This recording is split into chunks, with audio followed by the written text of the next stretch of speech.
إياك نعبد وإياك نستعين صراط الذين غير المغضوب ولا الضالين.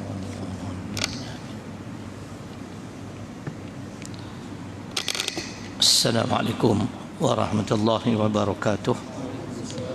الحمد لله رب العالمين، والصلاة والسلام على أشرف الأنبياء والمرسلين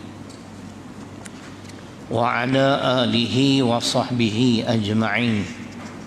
رب اشرح لي صدري ويسر لي أمري واحلل عقدة من لساني يفقه قولي،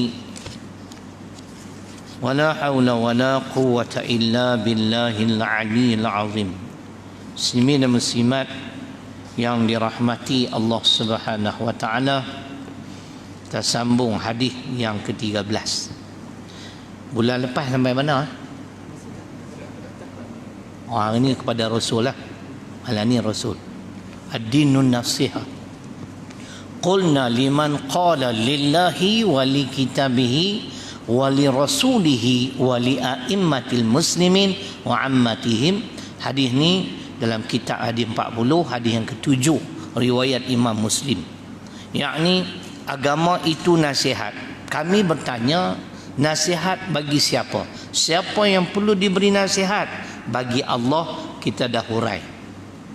Kemudian bagi Rasul pun bagi kitab dan bagi Rasul. Persoalannya, apakah kita perlu memberi nasihat pada Rasul? Muhammad sallallahu alaihi wasallam telah wafat. Malam ni kita pakat dengar. Kemudian nasihat yang keempat ialah kepada pemimpin kaum muslimin. Yang kelimanya kepada orang awamnya.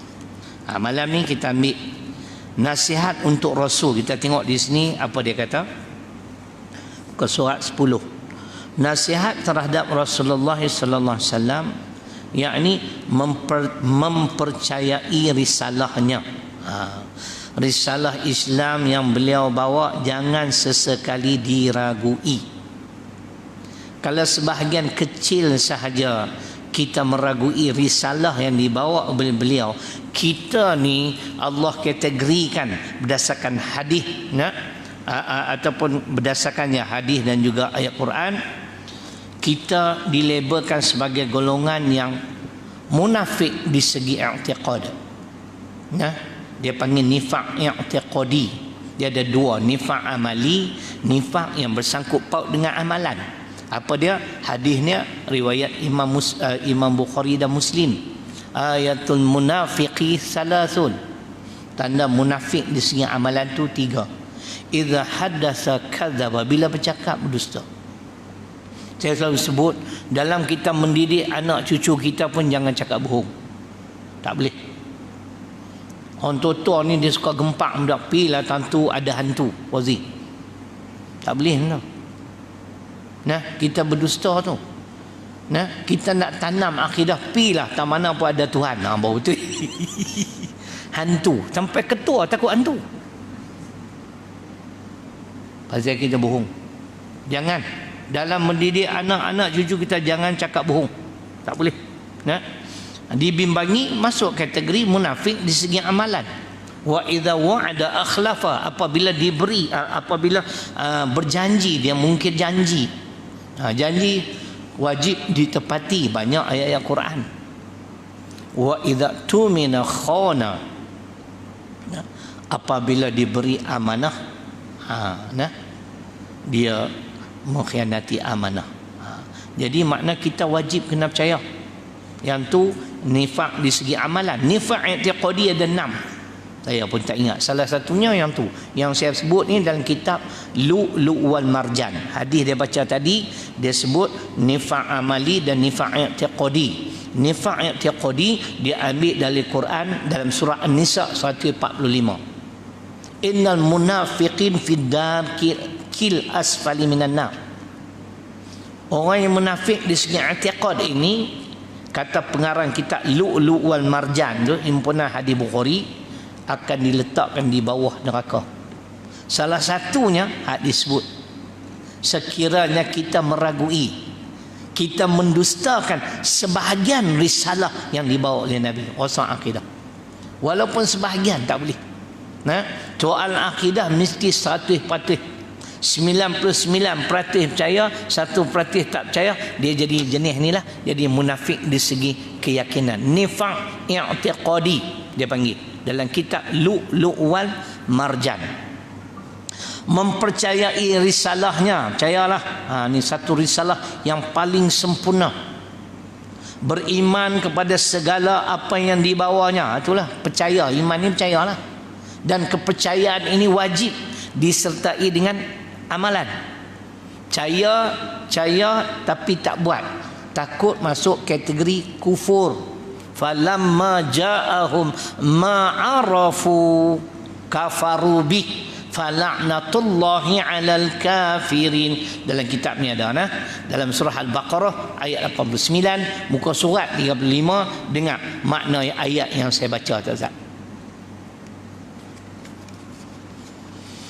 Setelah datang kepada mereka apa yang mereka sedia mengetahui kebenarannya. Apa yang benar? Nabi Muhammad disebut. Semua orang mengaku Nabi Muhammad betul, perutusan Allah. Begitu juga mereka mengetahui, meyakini kebenaran Al-Quran. Al-Quran membetul. Mana mungkin seorang yang ummi, tidak tahu membaca serta menulis, boleh karang kitab yang sebegini hebat. Semua mengaku. Cuba dengar dia kata di penghujung. Setelah mereka mengetahui, sedia mengetahui kebenarannya, kebenaran perutusan Muhammad sallallahu alaihi wasallam dan Al-Quran, mereka mengingkarinya, tak patuh juga. Apa? Mulut kata betul beriman, tapi amal tak mau. Tengok dia kata apa di penghujung. Mereka mengingkarinya, maka dengan yang demikian, dengan sifat yang demikian, laknat Allah menimpa orang-orang yang kafir ingkar itu. Inilah di antara golongan kufur, dia panggil kufur ingkar. Dia ada kufur inat, kufur apa lagi, juhud, kufur banyak 4-5 jenis. Kalau satu jenis ni kufur ingkar, mengaku amal tak mau. Laknat ni saya dah sebut banyak kali, jangan kita dilaknat oleh Allah. Makhluk yang dilaknat oleh Allah adalah iblis, laknat Allah. Wa innaka 'alaikal la'nata ila yaumiddin. Tuhan sebut, aku laknat hang iblis sampailah ke hari pembalasan. Tak ada harapan lagi untuk masuk syurga Allah kerana sudah dilaknat. Kita masuk syurga Allah kerana apa, Wazi? Rahmat, kasih dan sayangnya Allah. Selama mana kita beramal, kita beriman, dan keimanan, kepercayaan kita sertai dengan amalan, insya-Allah bakal mendapat rahmat Allah Subhanahu wa taala. Jadi yang kedua, maksud nasihat terhadap Nabi sallallahu alaihi wasallam, mempercayai risalahnya, beriman kepada segala apa yang dibawanya, buktikan keimanan kita dengan kita beramal. Yang ketiga, taat kepadanya, taat kepada Nabi. Pasal siapa taat kat Nabi berarti dia taat pada Allah. Dalil Quran An-Nisa 80, wa may yuti'ir rasul faqad ata'a Allah. Siapa-siapa yang taat kepada Muhammad sallallahu alaihi wasallam berarti dia juga taat kepada Allah. Bila kita ikut Nabi, Allah sayang kita. Qul in kuntum tuhibbunallah fattabi'uni. Kamu ikut aku, yuhibbukumullah, nescaya Allah akan mengasihimu. Wa yaghfir lakum dzunubakum wallahu ghafurur rahim. Ali Imran 31. Dua dalil, An-Nisa 80 dan yang keduanya tadi Ali Imran 31. Buktikan mana kita adalah hamba-hamba Allah yang senantiasa mentaati Nabi sallallahu alaihi wasallam. Itu maksud nasihat. Nak nasihat kepada beliau dah wafat. Makna taat. Lama mana di sepanjang kehidupan kita di dunia yang sementara ni, saya masih ada perasaan sedih lah. Sebab ni sahabat baik saya meninggal dunia. Tak sempat. Saya nak pergi ziarah pun tak sempat. Kebetulan ada urusan-urusan sekolah yang penting yang perlu saya habiskan. Kemudian nak tak mau main. Dia nak sembahyang solat isyak jenazah. Dah janji dah dengan Fauzi. Kan? Tadi baru janji insya-Allah dah. Tak main lagi. Fauzi kata munafik pula.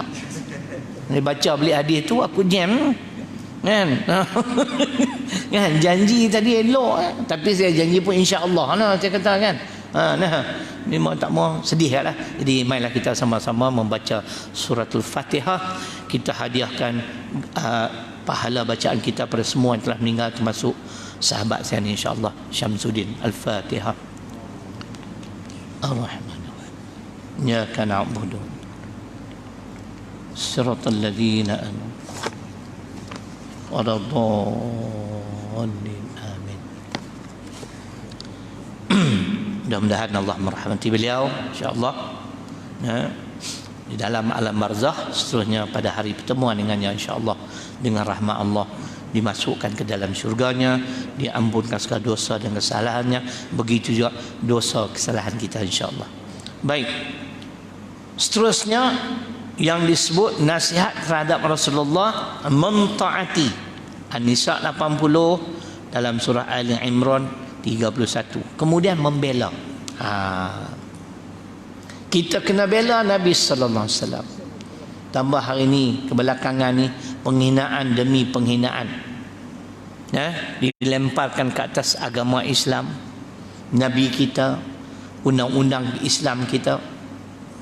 Ini amat menyedihkan, sebab kita ni hidup tak lama lah, baru 66 tahun.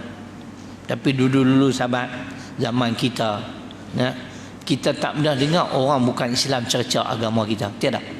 Kita berarti kita boleh berkawan dengan India, dengan Cina. Saya sekolah dari dulu memang mix, sekolah campuran. Ada India, ada Bengali. Bengali itu sampai lah saya ingat nama dia, Warwick Singh. Cakap Melayu, punya fasih. Pak dia inspektor. Dia Bengali murtad sebab dia tak pakai serban. Yang abang dia ada. Pak dia pakai serban. Saya, why aren't you wearing your turban? Dia kata, aku tak mahu serban-serban payah. Dia duduk sebelah saya lah, meja. Cakap Melayu fasih, tak ada masalah. Tak timbul pun isu perkauman hari ni, begitu biadab, tuan. Kalau kita tidak mengambil makna sikap untuk membela, saya bimbangi tuan-tuan, kita tak akan diiktiraf sebagai umat Muhammad sallallahu alaihi wasallam. Saya ada dalil tuan-tuan, bukan cakap kosong. Dalil dia dalam surah Al-A'raf ayat 157. Dengar elok-elok. Sekiranya kita ada 4 sifat ini, insya-Allah kita adalah umat Nabi sallallahu alaihi wasallam yang diiktiraf oleh Allah, diiktiraf oleh Nabi sallallahu alaihi wasallam. Tuan-tuan, Abu Talib hebatnya, dia juga bela anak saudara dia, tapi dia tak memenuhi 4 syarat yang Allah sebut dalam Al-A'raf ayat 157. Mari kita sama-sama semak. Kita kena ada keempat-empat sifat ni. Al-A'raf, Al-A'raf 157. Lama tak baca, kita kena rujuk. A'udzubillahi minasyaitonirrajim, ayat tengah-tengah sampai penghujung. Falladzina amanu bih wa azzaru wa nasaruh wattaba'un nur alladzi unzila ma'ahu ulaika humul muflihun. Tafsiran ni ada dalam tafsir Dr. Hamka, memang menarik. Dia kata lebih kurang, kalau kita nak berjaya sebagai umat Muhammad sallallahu alaihi wasallam, inilah 4 tuntutan. Pertama, falladzina amanu bih, maka adapun orang-orang yang beriman dengannya. Beriman dengan Nabi ini termasuk kita meyakini beliau adalah perutusan yang terakhir. Fauzi percaya tak? Nabi Muhammad sallallahu alaihi wasallam merupakan perutusan yang terakhir. Percaya? Alhamdulillah. Bagi dalil Quran sikit. Al-Ahzab surah ke-33 ayat 40. Maka Muhammadun aba ahadin min rijalikum walakin Rasulullah wa khataman nabiin. Ini soal akidah. Kalau ada cueh ditimbul ikut kawasan Taman Desa Aman ni mengaku nabi, yang tu bukan nabi, itu orang gila babi. Pasal apa saya sebut? Pasal berlaku di Malaysia. Dia mengaku dia Rasul Melayu, orang ikut. Di Selangor dia kena tangkap lah. Celah-celah tu pula wadi, dia ni dah isytihar, dia dakwa diri dia Rasul, dia tak puasa di bulan Ramadan. Kan? Dia kena tangkap, Jais tangkap dia. Nama apa tu? Haji Kahar ke apa tu? Kahar, adik-beradik apa? Kenal apa?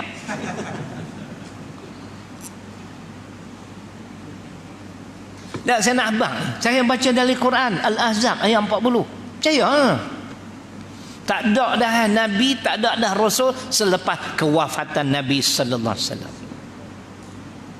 Kita bukan boleh orang Melayu ni kalau dia timbul itu pelik-pelik sikit, ada sikit kelebihan-kelebihan, dia ni wali apa. Ini jenis wali ni boleh jalan atas ayak. Nak boleh berjalan potret, tak boleh atas ayak ni boleh berjalan speedboat dah. Boat boleh berjalan atas ayak. Orang saya try dah, bismillahirrahmanirrahim, tenggelam. Kau dah tahu nak teh aku ni wali ke apa? Wali songo ke wali sungguh ke? Tenggelam, tak boleh pi. Wali ni Allah bagi karamah, kekasih Allah.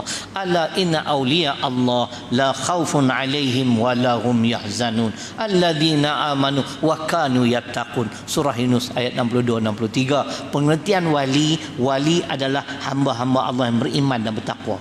Dia percaya, dia buat. Jangan duk percaya no. Tak ada dah Nabi, tak ada dah Rasul. Saya baca dari Quran Al-Ahzab ayat 40. Jadi yang pertamanya falladina amanu bih, maka ada pun orang-orang yang beriman dengannya. Saya tak apa kita ulang bagi mantap tuan-tuan. Takut esok dia mai jenis-jenis macam tu lah. Aku ni Nabi, Rasul tak kira bohong. Ataupun mai kata apa pun dia hampa percaya kan Nabi Muhammad ni. Ada seorang hamba Allah, dia mengaji bab hakikat pula, saya tak pastilah. Dia sembang dengan bapa sahabat saya ni. Dia kata kita mengucap dua kalimah syahadah, aku bersaksi Muhammad sallallahu. Nah, bila kita jumpa dia?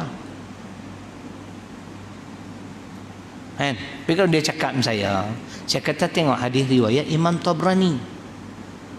Nabi sebut, Nabi bersabda, tuba liman ra'ani wa amana bi thumma tuba sab'ar marratin liman amana bi wa lam yarani. Nak letak hadis ni tak mana? Dr. Suqadul Bui membawa hadis ni. Berbahagialah orang-orang yang melihat aku kemudian beriman kepadaku. Nabi mengulangi 7 kali perkataan berbahagialah, berbahagialah, berbahagialah. Orang-orang yang tidak pernah melihat aku tetapi beriman kepadaku. Kita faham? Kalau rezeki tidak mimpi jumpa dia. Jumpa siapa? Nabi sallallahu alaihi wasallam. Memang Nabi, syaitan tak boleh. Sebab Adi Bukhari kata syaitan tak boleh menyerupai kekasih Allah. Kita nak mimpi apa? Mimpi pun jumpa Siti Nurhaliza. Boleh tahan juga kalau jumpa Siti Kasim. Jam. Yang tu tak ada apa, selingan. Selingan. Nampaklah tuan-tuan? Tak usah duk petikai, kita ada jawapan.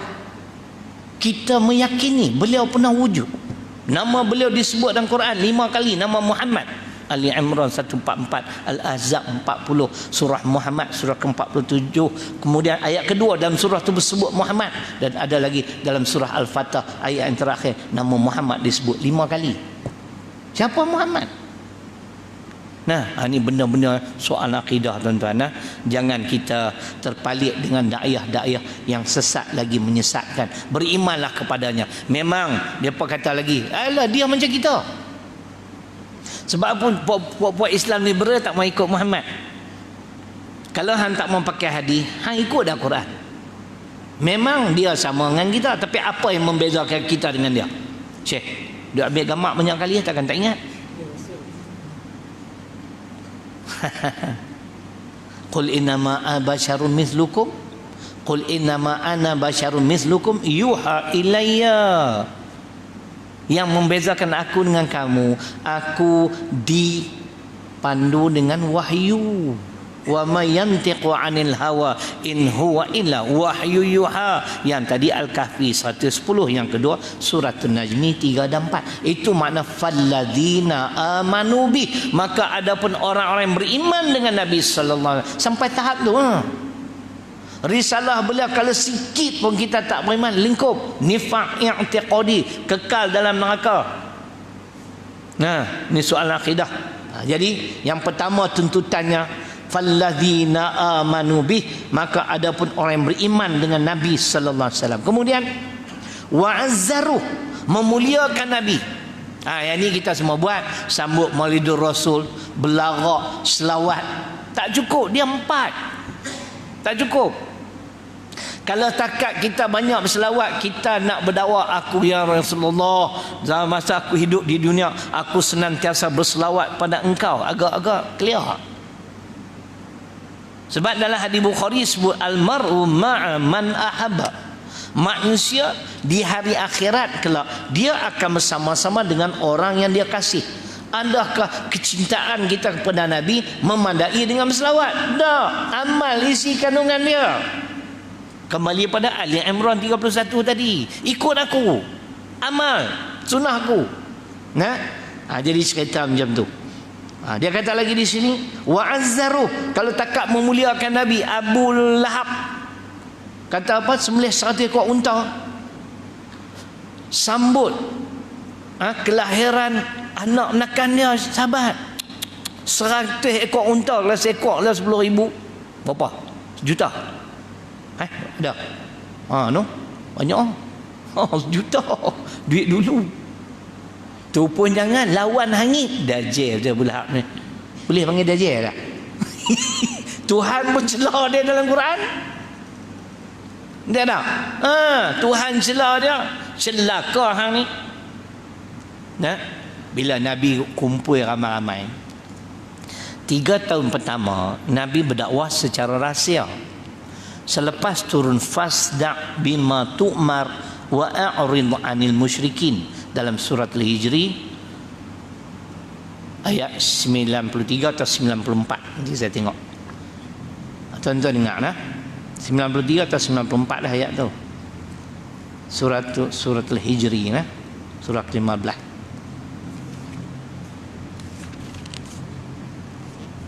Okey, ayat 94. Jelas Allah kata, lepas ni Muhammad hang kena berdakwah secara terang-terang dah. Hang jangan peduli apa yang musyrikin nak kata kat hang, nak buat kat hang, maka dia punya atas tempat yang tinggi. Atas batu lah kot dah kena. Panggil semua kaum Quraisy adik-adik dah. Abu Lahab mai. Dia kata, hampa percaya tak aku ni kalau aku kata belah sana musuh mai? Oh percaya mat oi, depa panggil mat kan kat dah. Nah, aku awak tak percaya hang nak menakan ku, hang tak pernah kencing duk kencing ni orang lain lah. Kan? Kaki kencing. Kami percayalah. Kalau percaya, hampa tinggallah berhala yang hampa sembah. Kerana kalau hampa sembah berhala, esok di negeri akhirat hampa binasa, celaka. Hang kumpul kami nak kutuk agama nenek moyang hang. Dia kata celaka tu tabat siada abilah abi watab. Tuhan kata celaka balik kata. Barak. Boleh. Nah, tu cerita dia. Nah, takat memuliakan Nabi. Abu Lahab lebih pada tu, lebih pada kita. Kita ada selawat sehari 100 kali. Pasal buang kosong 1 tinggal 10 lah. Boleh tahan enggaklah nu tak selawat langsung lah. Jangan tinggal selawat tuan-tuan. Selawat ni banyak khasiat ni, masya-Allah. Saya tak pasti tapi saya nak kena tanya orang yang pandai bidang hadis. Saya pernah baca dia kata di antara istighfar dengan selawat, Fauzi, selawat lebih afdal daripada istighfar. Tu dia. Biar betul. Kita duk tengok hadis Bukhari Muslim, Nabi beristighfar 70 kali ataupun 100 kali. Tapi dalam saya tengok di mana tu, nak tanya orang yang arif bidang hadis. Kita bukan bidang kita. Kita dengar kita baca, dengar tok-tok guru hurai tadi, kita pegang itulah kan. Maknanya masya-Allah, tapi memanglah ada hadis Muslim, man shalla alayya salatan sallallahu alaihi biha asyra. Sekali kita selawat 10 kali Allah selawat. Dalam Quran Allah kata aku pun selawat kat dia. Ayat mana? Wazi. Bila Tok Bilal nak bagi tongkat sakti kan. Inna Allaha wa malaikatahu yusalluna 'alan nabi ya ayyuhalladzina amanu sallu 'alaihi wa sallimu taslima. Al-Ahzab ayat 56. Baru dia bagi tongkat. Tapi bila saya khutbah dulu di Teriang Pahang, Tok Bilal tak mau bagi. Dia tak berkenan kat aku. Dah lah aku pijau teriang aku kan kena marah aku siapa kan. Dia tak bagi tuan-tuan, saya rempas tangan dia. Bahasanya macam nak katuk tongkat kepala dia. Lepas tu dah lepas fitnah pula khutbah aku. Tapi Tuhan sayang kat saya, Fauzi, ada orang rakam. Bagi rakaman tu YB ahli parlimen kata, khutbah ni okey, sedap. Dia kata sedap lah YB tu. Tutup kes macam tu. Manusia ni tak senang, tuan-tuan. Nah, tu cerita dia. Tak usahlah duk jadi jenis tu. Nah, jadi bila dia dah selawat, dia bagi. Kalau Allah dan para malaikat selawat, Allah kata, wahai orang beriman, kamu pun kena selawat. Mungkin atas dasar ayat ni lah, tuan-tuan, selawat ni cukup hebat. Nah, makna kelebihan berselawat, kata Nabi. Nak selawat macam mana, tuan-tuan? Macam-macam selawat. Selawat tafrijah apa tak? Panjang, kan? Biar senang. Allahumma salli ala Muhammad wa ala ali Muhammad. Panjang lagi ustaz. Allahumma salli ala Muhammad, Allahumma salli ala Muhammad, Allahumma salli ala Muhammad. Panjang tak, hampir mampu bang lah. Nak pendek sementara mana aku sopak je mah.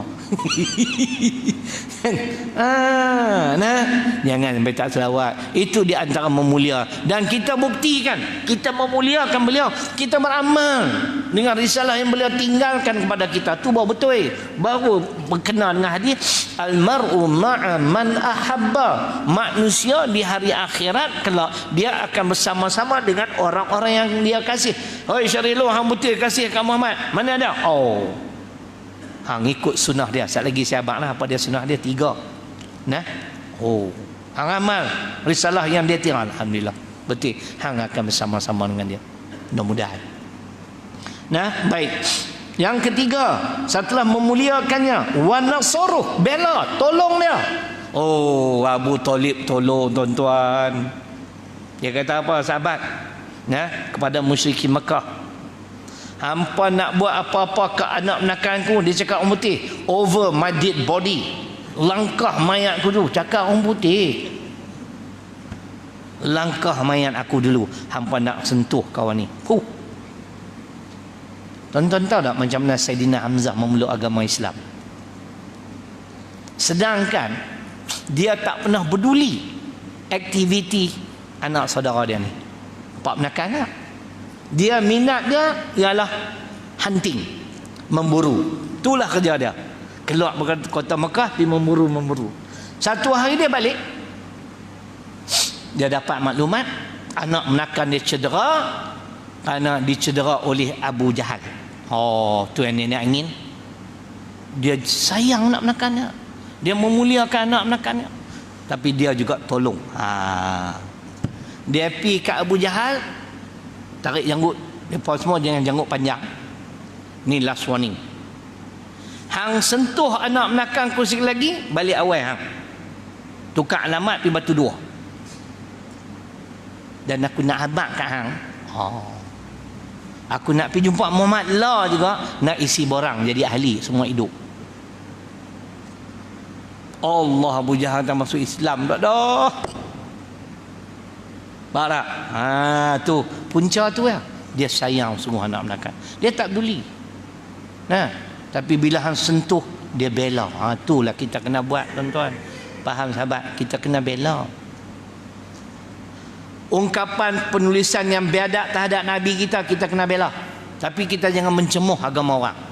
Ini memang dilarang oleh Islam dalam surah Al-An'am ayat 108. Sebab tu saya, kalau ada peluang jumpa dengan Menteri Agama, saya nak cadangkan kepada dia supaya dia adakan pertemuan semua tokoh-tokoh agama, semua agama di Malaysia, dibuat satu perjumpaan, bincang tentang agama masing-masing. Baru kita boleh hidup dalam keadaan harmoni. Ni hampa duk hina agama kami, hampa kena tegur lah sikit. Ada dengar kita duk cerca agama orang lain tak? Tidak bang?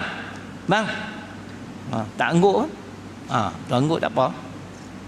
Depa sambut Taipusam. Ada tak polis bangsa Melayu agama Islam pergi jaga Tok Kong? Ada kan? Sampai kena jaga. Ada kita ada, apa ni gila? Tak benar. Tapi tang kita depa kurang ajak. Tu kita tak boleh terima. Kita kena bela. Tak boleh duduk diam. Kan? Depa status depa menteri, ada kuasa. Nak takut apa? Jemput ketua padri, ketua Sikh, ketua Hindu, ketua Buddha. Tambah Buddha tu tak lekang dengan kain ihram. Pakai siap-siap. Kan? Yang syok tu, yang syok.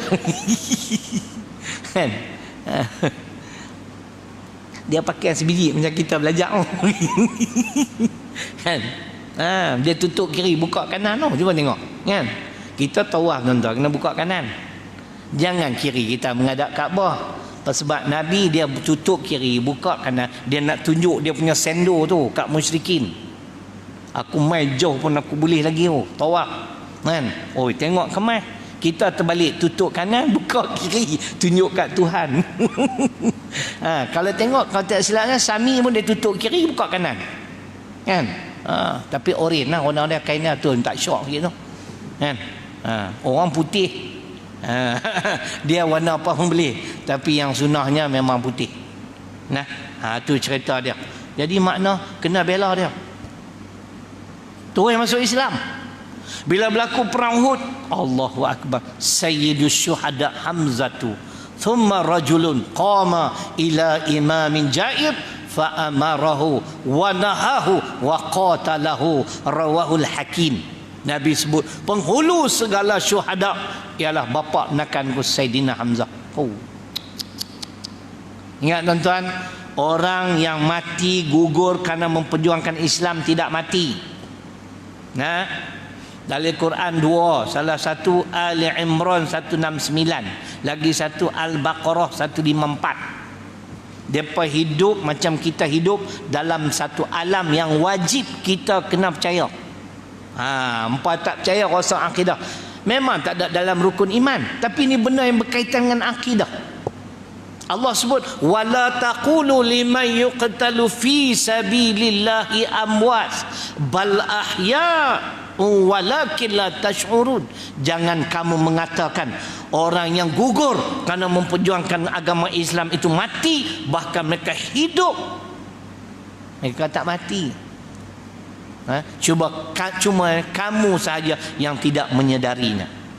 Untuk nak tengok tafsir, balik cari siapa ada tafsir Dr. Hamka, cari ayat ni Al-Baqarah 154. Kalau tak silap saya, Dr. Hamka cerita kematian Umar Abdul Aziz, cucu pada Umar Al-Khattab, keturunan dia, seorang khalifah yang cukup adil, zuhud. Tuan-tuan, orang ramai pergi semayang jenazah Umar Abdul Aziz. Si bapa ni pun pi jumpa anak dia. Dia kata, hang ni mati dah dulu. Dia kata tak, kami syuhada tak mati, kami hidup. Buka tafsir Dr. Hamka. Kami semua diperintahkan oleh Allah supaya datang menyembahyangi jenazah Umar Abdul Aziz. Itu dalil. Baca Dr. Hamka, insya-Allah ada. Ayat ni Al-Baqarah 154. Sebab Allah kata hidup dalam satu alam yang lain. Macam mana nak tahu? Dan dalam surah Ali Imran 169 Allah kata depa dapat rezeki macam kita dapat rezeki. Agak-agak pozi lah. Kalau depa teringin makan musang king dapat tak? Tapi bukan Arok Pahang, yang tu tanah haram. Tuan-tuan, gelak-gelak kan ni soal akidah ni. Yang kita nikah kahwin mana ada dalam rukun Islam? Nikah kahwin ada? Rukun iman ada? Tak ada. Lalu nikah kahwin, ijab qabul mana? Pasal beriman pada kitab sebut. Nak nikah macam mana hadis sebut, tu dia. Faham? Cerai berai apa semua ikut tu. Mana ada rukun Islam yang ke-6 cerai berai ada? Tak ada. Dia 5 ya. Tapi pasal apa kita buat ikut Islam? Dalam Quran ada. Kita beriman dengan Quran. Boleh tuan-tuan? Wa nasaruh, makna tolong ataupun bela agama Islam. Jangan duduk diam. Siapa boleh ceramah? Siapa boleh menulis? Tulis.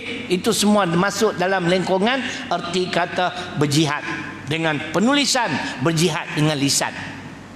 Mai saya baca ke tuan-tuan. Jihad tu luas, surah ke-29 ayat 69. Walladzina jahadu fina lanahdiyannahum subulana wa innallaha lama'al muhsinin.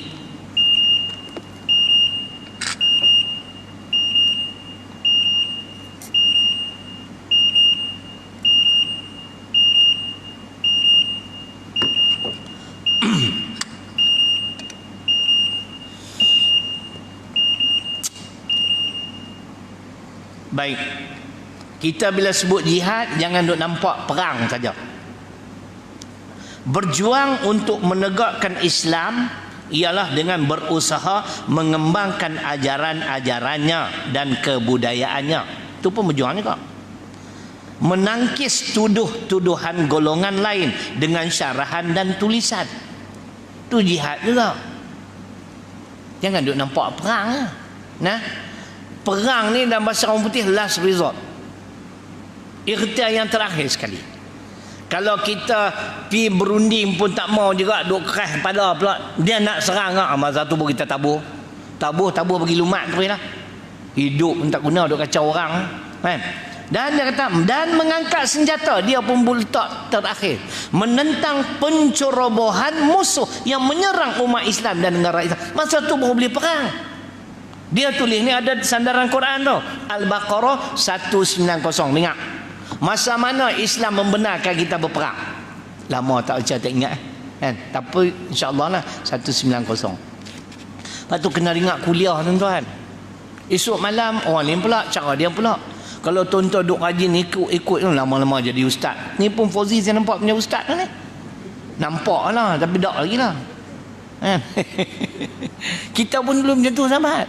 Kutip Tok Guru ni banyak baca ada kitab rujukan, tak faham kita tanya orang apa. Tuan-tuan ingat, bila Islam membenarkan kita berperang, wa qatilu fi sabilillahi allazi na yuqatilunakum wa la ta'tadu innallaha yuhibbul mu'tadin, dan perangilah kerana menegakkan dan mempertahankan agama Allah akan orang-orang yang memerangi kamu.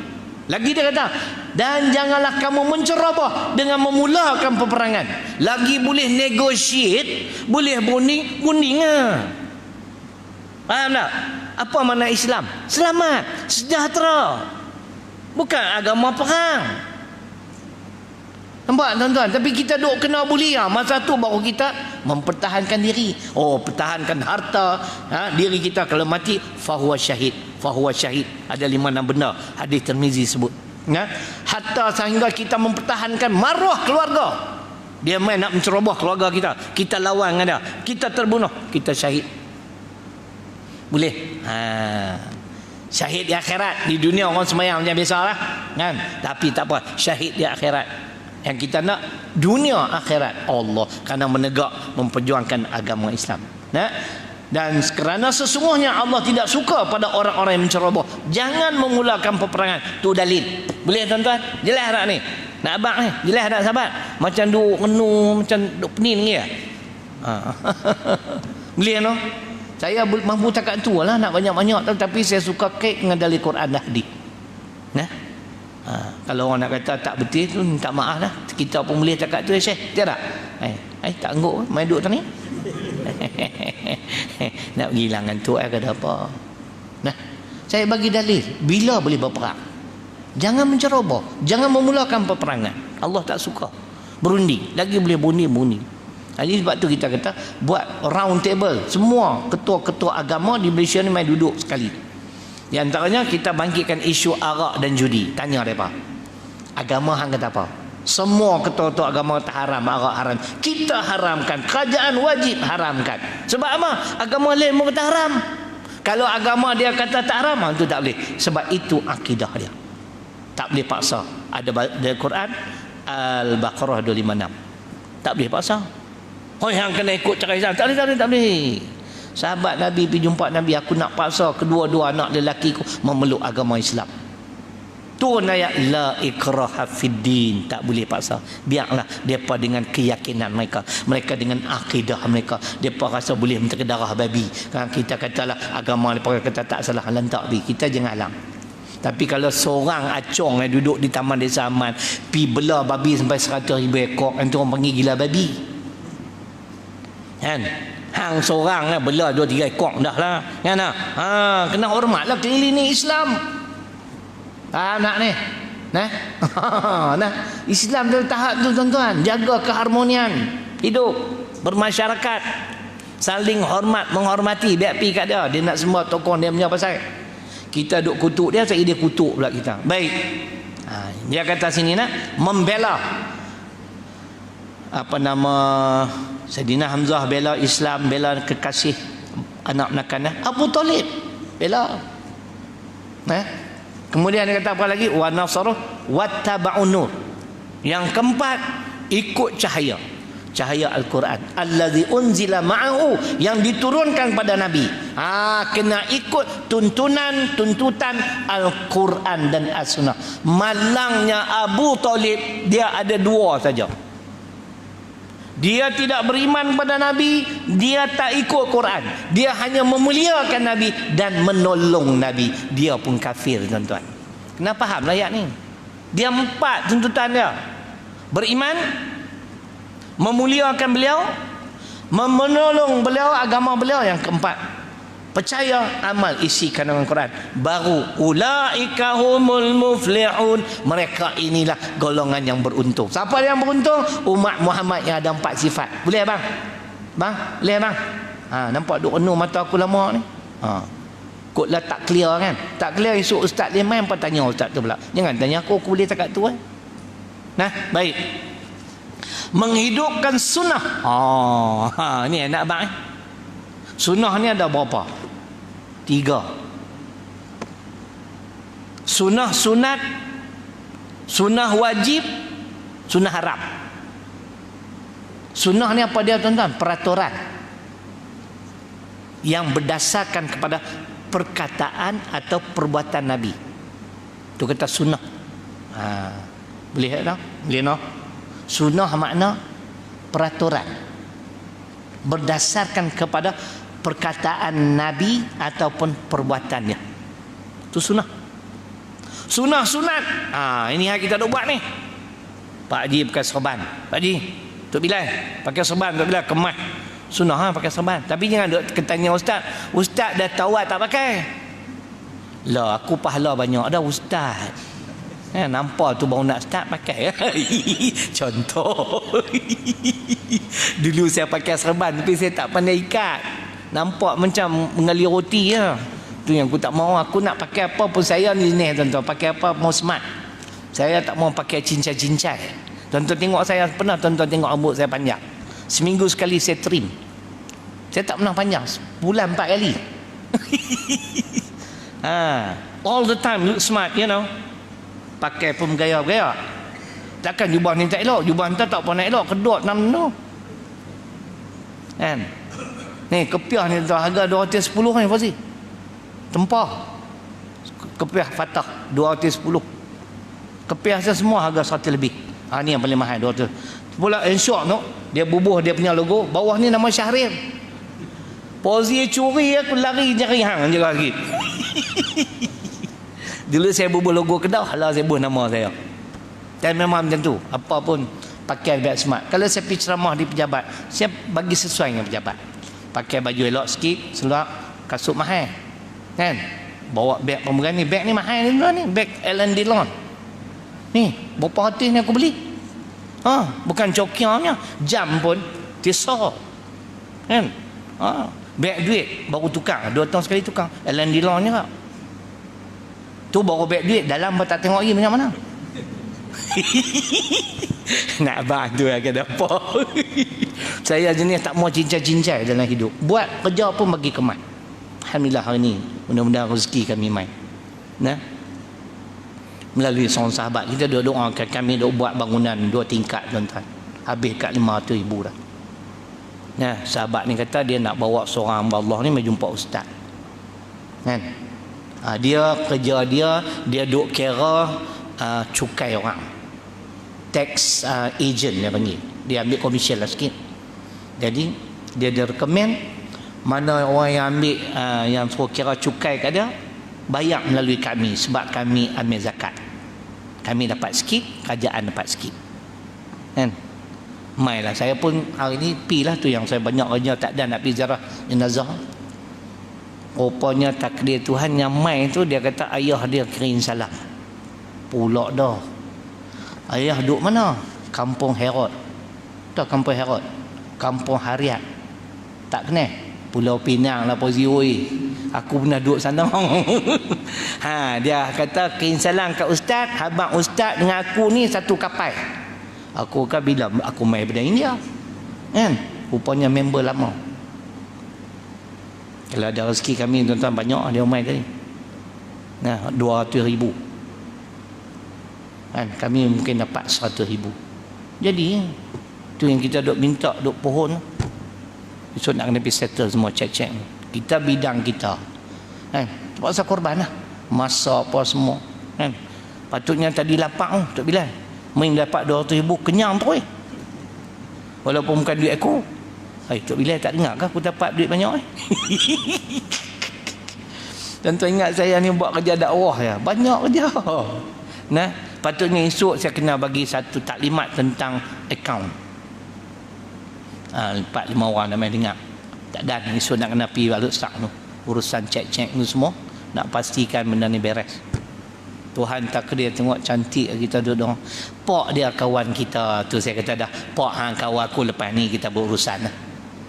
Kalau dia boleh bawa banyak tuan-tuan. Dia duk kira kat orang sendirian berhad. Yang boleh dapat pelepasan cukai banyak ialah individu. 100%. Fauzi duk bayar cukai tak? Gaji apa duit ni? Sikit kan? Kalau kata kau duk biasa bayar 1,000 kat kerajaan, bayar kat kami, melalui kami, tak perlu bayar cukai, kami dapat separuh. Itu cara nak tolong sekolah macam kami tuan-tuan. Nah, sekolah dekat rumah saya tu setahun kutipannya 2 juta, dia dapat separuh 1 juta. Kami tak sampai, kami setahun lingkungan 800,000, dapat 400,000. Jadi ya kan, tapi kena buat kerja beri kemas bagi orang yakin kan. Sebab tu saya buat kerja minta mahal lah. Nah, maklumlah I was a banker before, for 16 years, a very vast experience kan. Kita buat kerja bagi orang yakin. Sebab tu saya kata orang-orang macam ni apa-apa, walaupun receipt dia tak banyak, amount dia tak besar, tapi bila sampai receipt tu call, give a courtesy call. Cik Ahmad, receipt encik dah sampai, pelepasan cukai, kami akan post. Orang pun syok. Kerja kena kemas tuan-tuan. Kalau kemas saya, kalau orang tak kemas saya marah. Dia patau lah, saya memang kuat marah sikit.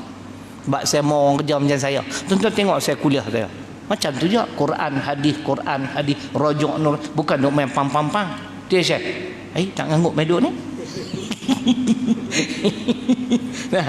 Tolong doa lah mudah-mudahan semua berjalan lancar. Nah, kami nak cuba juga paling lewat pun tahun depan bagi siap lah. Tuan-tuan kalau ada keluarga nak wakaf pelepasan cukai, nak kira cukai tak erti, boleh melalui kau ni agent. Dia mungkin dia charge commission sikit lah untuk dia kan. Dulu orang Kuala Lumpur bagi kat kami 100,000. Lepas tu saya kata macam ni lah, klien hang recommend lah mai kat kami. Dia pun serot menyana tau, sengap ni. Dan saya pun dah tak pergi Kuala Lumpur kat 8 bulan 9 bulan lah. Putih macam tu lah kan. Tak apa, rezeki kita ada, Allah tahulah kerti nak hantar macam mana. Nah, jadi macam tu cerita dia. Nah, maknanya sunnah ni sunnah sunat. Kayu sugi, janggut, serban. Kita tak mau simpan janggut, jangan duk pelih orang. Dia boleh membawa kepada kekufuran. Tang janggut macam kambing. Hampa pelih lah main. Ni potong kuku ni. Sunnah tuan-tuan. Kan? Hampa duk pelih main, buka jilid pertama mesti dia. Rosak akidah. Bak potong kuku lah. Jangan duk pelih-pelih main. Sunnah ialah peraturan yang berdasarkan kepada kataan ataupun perbuatan Nabi. Sunnah-sunnah kan. Sunnah juga Nabi bangun malam, tapi bagi Nabi dia bukan sunnah lagi, dia wajib. Kita kalau ikut sunnah kena bangun malam. Kita bangun malam muak kencing, lepas tu sambung tidur, mangkuk sungguh. Tuan-tuan, saya nak ajak tuan-tuan satu, saya ajak diri saya ke belakangan ni. Bila terjaga pukul berapa, agak-agak sejam setengah sebelum subuh, untuk saya tidur, bangun terus. Saya fikir macam ni, Fazi, Allah bagi peluang kita untuk hidup sekali lagi. Cuba kita bayangkan, kita bangun, kita mandi, ambil wuduk dengan sempurna, kita semayang solat sunat wuduk, tak mau pun tak apa, sunat tahajud terus, lepas tu witir 3. Kalau lah kata takdir mati lah, bahagia lah. Saya fikir tu, pasal kawan saya kebanyakan semua meninggal dah tuan-tuan. Aku tak mati-mati. Seorang sedih lah kita. Tadi saya duk cerita bab mati, mana nak sangka petang sahabat kita ni meninggal pukul 2. Tak baca WhatsApp, cucu ambil telefon ku duk tengok kartun. Tok Wan rupanya dengan cucu cerai tuan-tuan. Kalau Tak apa payah dah. Dia pandai jujur nombor 6 tu. Dia pandai bodek saya tuan-tuan. Balik Assalamualaikum wan, umur 2 tahun lebih sikit. Assalamualaikum wan, cara dia lah bagi salam. Salam. Nandak net, nandak internet. Aku tidur dia tu main gerak. Kacau tu budak ni. Katanya mak dia main habaq menentu saya, abah, Pak Cik Din meninggal. Cik Din mana kerjaan kita tu? Tu yang saya sedih sikit lah. Tak dapat tatap wajah dia. Tapi saya save gambar ni di pantak tu. Dia menunaikan umrah tahun lepas. Dia memang ada cita-cita nak pergi haji. Tapi bagus saya pergi umrah dulu. Kok mana benda kan datang haji, tuan-tuan tahulah. Pozi pergi haji. Pozi pergi dah no? Saya nak pergi kali ketiga, daftar. Alhamdulillah, daftar diterima. Boleh pergi, dia kata Ustaz, tahun 2104. Aku duk kira masa tu umur aku 150 Tok Bilal. Masa tu kalau pergi pun jadi wali. Sebab tu tuan-tuan, ada kemampuan pergi umrah. Niat elok, ya Allah bagilah peluang. Pergi sana merayu ke Allah, bagilah peluang. Supaya aku sampai sekali lagi untuk menunaikan ibadah haji. Jadi sedihlah kawan kita meninggal. Macam mana? Nah, tapi dia ada kerjaan kami 2 tahun. Bila dia berhenti kerja kelang tutup, dia telefon saya, Ustaz ada tak kerja? Saya tak pernah reject, tak pernah tolak permohonan orang. Saya jenis tu tak sampai hati, tapi saya strict dalam kerja. Saya tak main lah, aku boleh bagi kan sekian-sekian banyak orang tolong kami. Dan 2 tahun. Lepas tu dia dapat KWSP. Dia pun mula buka jualan kedai runcit kecil-kecil. Tapi alhamdulillah minggu lepas baru sembang dia. Apa abang dia? Alhamdulillah niaga, alhamdulillah. Okey, mudah-mudahan berjaya lah. Tu kita pun tak telefon. Tu yang rasa sedih kan pasal minggu lepas. Kalau tuan-tuan kenal Masjid Sungai Ulang, tu imam dia pun sama. 2 minggu sudah makan nasi dengan saya selepas saya khutbah Jumaat di sana. Dia duk buat lawak, tapi saya baru terpasan. Saya tak pernah tengok dia renung saya terlalu lama. Lama dia tengok saya, dia tengok tahu apa sih? Aku dia ingat aku ni nak pergi dah apa. Kan? Selang 3 hari dapat maklumat, dia masuk hospital, hari esok dia meninggal dunia. Saya pergi sembahyang jenazah. Saya kalau orang yang saya kenal, saya ada kesempatan, tak ada masalah, saya sampai tuan-tuan. Jadi sini pun samalah, kalau ada kematian ahli jemaah yang duk dengar kuliah-kuliah ni, bagi tahulah. Bagi tahu, insya-Allah kita ya. Mungkin hari ni hari dia kita sembahyang, esok hari kita pula tuan-tuan. Saya berpegang dengan hal jazaul ihsani illal ihsan, Ar-Rahman ayat 60. Setiap amalan baik yang kita kerjakan, Allah akan balas dengan kebaikan. Esok bila saya mati pula kan, tengok tu dia Fauzi bawa kat 10,000 orang mai. Oh dia takkan dalam banyak-banyak tu tak ada yang hebat-hebat. Ikut hadis Muslim dan Bukhari, kalau 40 orang yang solat jenazah kita Riyadhus Salihin, yang tidak syirikkan Allah, kita dosa belenggu. Berkat doa mereka kita diampunkan oleh Allah. Masya Allah tuan-tuan, macam tu punya luas rahmat Allah. Itu yang kita kalau boleh no, kita nak cari seramai tapi rezeki lah. Tambah yang mati di Mekah syok berjuta semayang. Takkan dalam juta tak ada 40 orang tuan-tuan. Allah bahagianya ya Allah kan. Tapi tak usah doa ya Allah aku nak mati di Mekah, tak payah.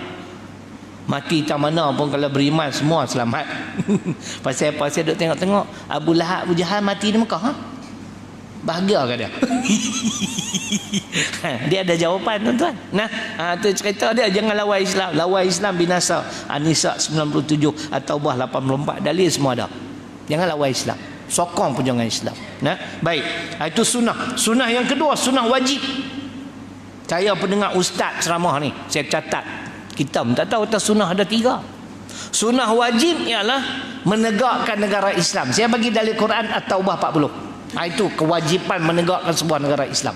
Bila ada kuasa, pemimpin yang berkuasa kena ikut Al-Hajj 41. Muka surat 852 kitab. Itu sunnah wajib. Kita jangan anggap menegakkan negara Islam ni remeh-temeh. Siapa kata? Nabi berhijrah pada Mekah ke Madinah untuk apa? Fauzi, menegakkan negara Islam. At-Taubah 40, untuk meninggikan kalimah Allah. Sebab tu Nabi kata al-Islamu ya'lu wa la yu'la alaih. Al-Baihaqi, Islam itu tinggi dan tidak ada apa yang dapat menandingi ketinggian Islam. Kita kena usaha sampai tertegaknya sebuah negara Islam. Boleh sahabat? Betul kan ni? Kalau kita berjuang lillahi ta'ala, mati syahid, tak mau lah. 70 keluarga terdekat boleh dapat syafaat kita. Masya Allah. Tapi niat elok-elok lah, lillahi ta'ala. Kita ni kalau ikhlas dalam apa jua tuan-tuan, semua dapat ganjaran. Termasuk, saya nak ulang lah, termasuk kita berderma, bersedekah, kita derma pada orang kafir, tapi kalau kerana Allah dapat pahala. Kafir ni kadang-kadang orang bukan Islam suara ketuk okok lah. Tahu apa kan? Kita buat tak tahu. Kafir. Fauzi yakin tak sedekah ke orang bukan Islam dapat pahala? Ya, jawapannya Al-Baqarah 272. Ada siap dengan huraian. Ingat elok. 272. Saya tak mau baca ayat dah panjang, cuma nak baca tafsiran. Dalam zaman Nabi sallallahu alaihi wasallam, setengah orang-orang Islam keberatan tak menderma pada orang-orang kafir. Lalu turunlah firman Allah Taala Al-Baqarah 272. Ini menerangkan bahawa apa yang mereka dermakan, sama ada pada orang Islam atau pada orang kafir, adalah berpahala belaka asalkan derma itu diberikan semata-mata kerana Allah, bukan kerana riak atau lainnya. Ni dalil. Sebab tu bila kita bercakap, ada sandaran cakap duk takut kat siapa? Walaupun masalah politik ke kepimpinan cakap ada dalil Quran cakap. Takut apa? Saya macam tu prinsip saya pegang. Baik. Itu dia antara sunnah wajib. Sunnah yang ketiga, sunnah haram. Isteri Nabi sebelah, kita takat 4 dah. Sahabat berapa orang? 1. Dulu, kini, selamanya kita serupa. Takut bini apa? Tak, bini menakutkan aku. Tu cerita jalan penyelesaian. Fauzi gelap apa? Bersatu kita serupa. Takat 4. Tu ada bangang-bangang, minta maaf saya sebut bangang, di Johor. Orang lelaki tu bini 10 Fauzi. Apa semuanya dihadapkan ke mahkamah syariah. Tu dia tak mau mengaji ni yang payah. Saya tak apa ayat jenis nikah kahwin cerai berai, tapi adalah kalau hang boleh pi tak pada 1 sampai 4 dia tak dekat 4 dia. Nabi sebelah itu untuk dia, haram untuk kita. Boleh. Sunnah ada 3 macam. Sunnah sunat, sunnah wajib, sunnah haram. Dia kata sini menghidupkan sunnah. Yang seterusnya memerangi musuhnya, musuh Muhammad, musuh Islam. Musuhnya mana? Hak duk lawan kita. Hak duk cerca kita. Kita lawan dulu dengan ucapan, dengan penulisan. Kita buat rundingan meja bulat.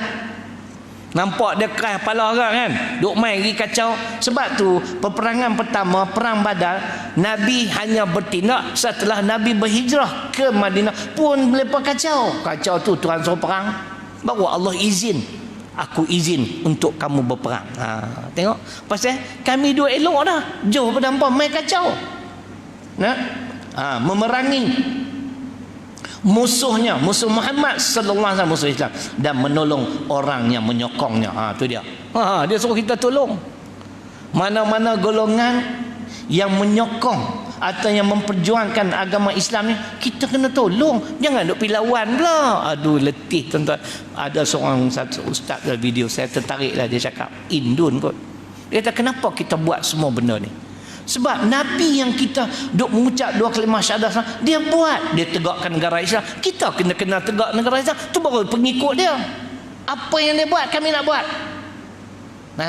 Kita ni dah tak ada kemampuan, kita tolong, kita bantu, kita bekerjasama.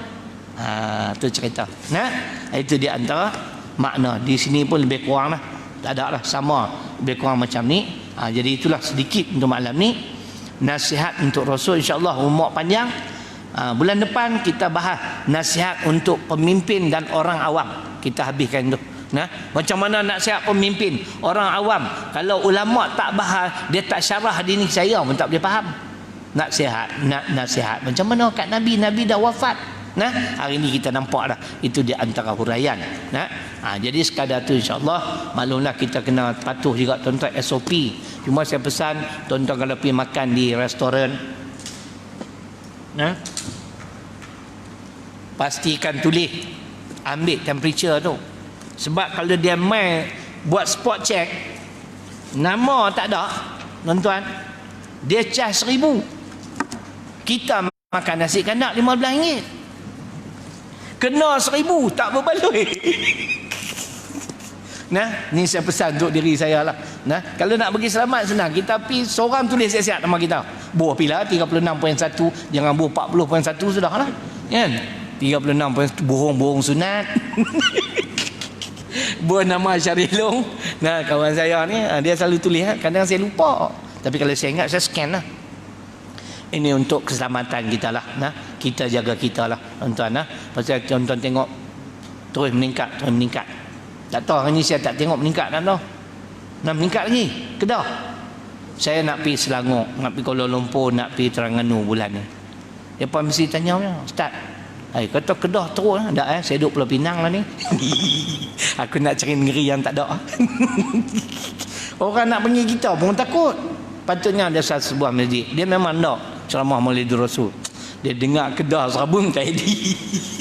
Walhal sekian tadi tak ada apa pun kan. Tapi berdoa lah tuan-tuan. Saya ulang sekali lagi. Bila keluar rumah, Bismillahirrahmanirrahim. Wala hawla wala quwata illa billah. Iblis, syaitan kata kat sama-sama dia, orang ni dapat 3. Pertama petunjuk, yang kedua Allah cukup, yang cukupkan apa hajat dia, yang ketiga dia dapat perlindungan Allah. Tu syaitan ni kata kita tak boleh buat apa dah. Bukan susah. Bismillahirrahmanirrahim. Wala hawla wala quwata illa billah. Nah, tu dia kata. InsyaAllah. Jadi macam biasalah kalau tuan-tuan nak tengok produk-produk di belakang tu, berak 5 minit tak keluar taik tu semelit, minum susu kambing. Goji ni kalau nak drive jauh-jauh, kawan tu rekaman minum dua sarung. Dia boleh bawa daripada Kedah, Johor, lipat kata balik main rumah hari yang sama. Saya kata biar betul. Dia kata betul Ustaz, dia tengok saya join. Memang saya lama dah amai goji untuk bukan kesihatan, yang dia bagi kesegaran. Nah, dan dia juga goji ni kelebihannya dia jaga buah pinggang. Nah, tuan-tuan tengoklah ada ubat gigi, sabun mandi apa semua. Nah, semua produk Islam. Sabun serbuk basuh baju tu, jubah-jubah putih tu insya-Allah tak pikir lah, rendam sehari semalam lah. Angkat clear. Nah, kotoran tu semua gugur dengan wangi pula. Ayak jangan buang, pi basuh toilet bowl, mangkuk tandas kita tu. Tuang tu bagi bang setengah jam. Saat ni tanya tengok memanca-manca. Sungguh tuan-tuan, kita duk buat. Nah, kempen bila sikit kan. Pakat-pakat tengok. Tapi jangan semua tengok belilah sama. Masih kita tangguh majlis dengan membaca tasbih kafarah suratul Asr. Subhanakallah. Bismillahirrahmanirrahim. Wal 'asri innal insana illa alladhina amanu wa 'amilus solihat wa tawassaw bil haqqi wa tawassaw. Bismillahirrahmanirrahim. Alhamdulillahi rabbil alamin. Wassalatu wassalamu ala asyrafil anbiya'i wal mursalin wa ala alihi wa sahbihi ajma'in. Allahumma ighfir lana dhunubana wa liwalidina warhamhuma kama rabbayana shaghira. Allahumma faqqihna fid din wa 'allimna ta'wil. Rabbana atina fid dunya hasanah wa fil akhirati hasanah wa qina 'adzaban nar. Alhamdulillahi rabbil alamin.